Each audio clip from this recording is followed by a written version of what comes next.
Film की शुरुआत एक रात के दृश्य से होती है, जहां एक शिकारी, सैमसन डंस्टन, और उसका बेटा एंसेल दलदल में शिकार कर रहे होते हैं।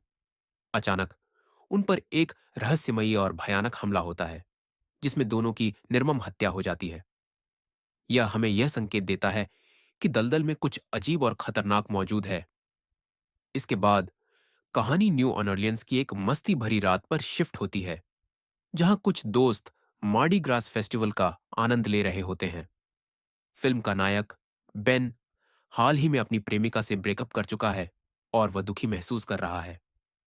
उसका सबसे अच्छा दोस्त मार्कस उसे समझाने की कोशिश करता है कि वह इस रात को एंजॉय करे। हालांकि बेन का मन पार्टी में नहीं लग रहा होता और वह एक दलदल के भूतिया नाव द्वारे में जाने की इच्छा जताता है। मार्कस को यह विचार पसंद नहीं आता, लेकिन वह दोस्ती निभाने के लिए बेन के साथ जाने को तैयार हो जाता है।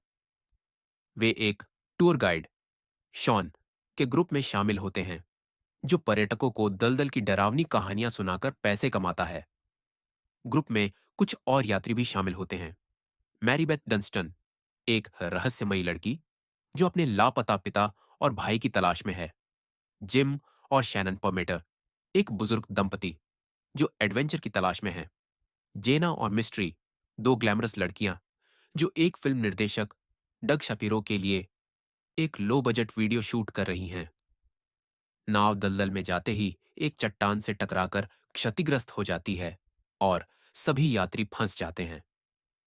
यह घटना उन्हें पानी के बीच में छोड़ देती है, जहां से उन्हें पैदल ही बचने का रास्ता खोजना पड़ता है। यहीं पर मैरीबेथ सभी को चेतावनी देती है कि यह जगह विक्टर क्रॉली नामक एक भूतिया व्यक्ति का शिकार स्थल है। मैरीबेथ दलदल की एक पुरानी और डरावनी कहानी बताती है। विक्टर क्रॉली एक विकृत चेहरे वाला बच्चा था, जिसे गांव के लोग भयानक मानते थे। उसके पिता थॉमस क्रॉली उसे दलदल में छिपा कर रखते थे, ताकि लोग उसे नुकसान न पहुंचाएं। एक दिन कुछ लड़कों ने विक्टर को डराने के लिए उसके घर में आग लगा दी। उसका पिता विक्टर को बचाने के लिए दरवाजा तोड़ने की कोशिश करता है, लेकिन गलती से कुल्हाड़ी से उसके चेहरे पर वार कर देता है, जिससे विक्टर की मौत हो जाती है। हालांकि कहा जाता है कि विक्टर की आत्मा अब भी इस दलदल में भटक रही है और जो कोई भी उसकी जमीन पर कदम रखता है, वह उसे बेरहमी से मार देता है। जैसे ही सभी यात्री इस डरावनी कहानी को सुनते हैं, उन्हें अचानक अजीब आवाजें सुनाई देने लगती हैं। इससे पहले कि वे भागने की कोई योजना बना पाते, विक्टर क्रॉली उन पर हमला कर देता है। वह एक विशाल, भयानक और अतिशक्तिशाली हत्यारा होता है, जो अपने शिकार को बेरहमी से मार डालता है।